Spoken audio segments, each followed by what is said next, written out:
অসমৰ ওপৰত জাপি দি ইতিমধ্যেই বিজেপি নেতৃত্বাধীন চৰকাৰখনে অসমীয়া জাতিক ৰাজনৈতিকভাৱে দুৰ্বল কৰি তুলিলে আৰু এতিয়া অৰ্থনৈতিকভাৱেও জাতিটোক দুৰ্বল কৰি তুলিবৰ বাবে অপচেষ্টা আৰম্ভ হৈছে আৰু শেহতীয়াভাৱে সোণোৱাল কেবিনেটে যি সিদ্ধান্ত গ্ৰহণ কৰিছে অসমত উদ্যোগ স্থাপনৰ ক্ষেত্ৰত নতুন এটা উদ্যোগক নীতি তেওঁলোকে ঘোষণা কৰিছে যে কোনো অনুজ্ঞাপত্ৰ বা অনুমতি নোহোৱাকৈ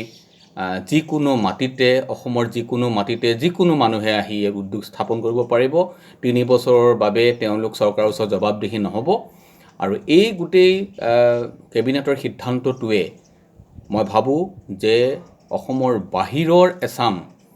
পুঁজিপতিক আকৰ্ষিত কৰিব তেওঁলোকক সুবিধা কৰি দিব কাৰণ ইতিমধ্যে কেন্দ্ৰীয় চৰকাৰে অতি ক্ষুদ্ৰ আৰু ক্ষুদ্ৰ উদ্যোগৰ যি সংজ্ঞা সেই সংজ্ঞা তেওঁলোকে সলনি কৰিছে যিমান টকা খৰচ কৰি আজি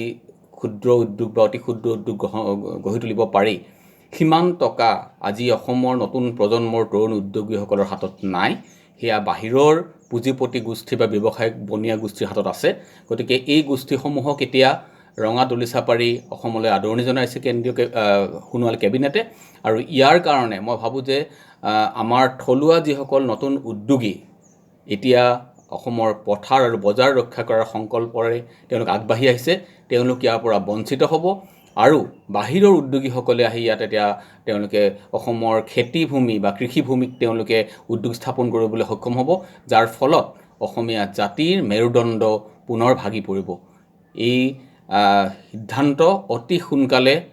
তেওঁলোকে প্ৰত্যাহাৰ কৰা উচিত অসম চৰকাৰ প্ৰত্যাহাৰ কৰা উচিত আৰু যদি এই সিদ্ধান্ত বাহাল থাকে তেতিয়াহ'লে ইয়াত যে অকল কেৱল অসমৰ খিলঞ্জীয়া থলুৱা মানুহখিনিয়েহে এনে সুবিধা লাভ কৰিব সেই বুলি তেওঁলোকে এটা নতুনকৈ এটা তাত উপবিধি এটা সন্নিৱিষ্ট কৰিব লাগে বুলি মই ভাবোঁ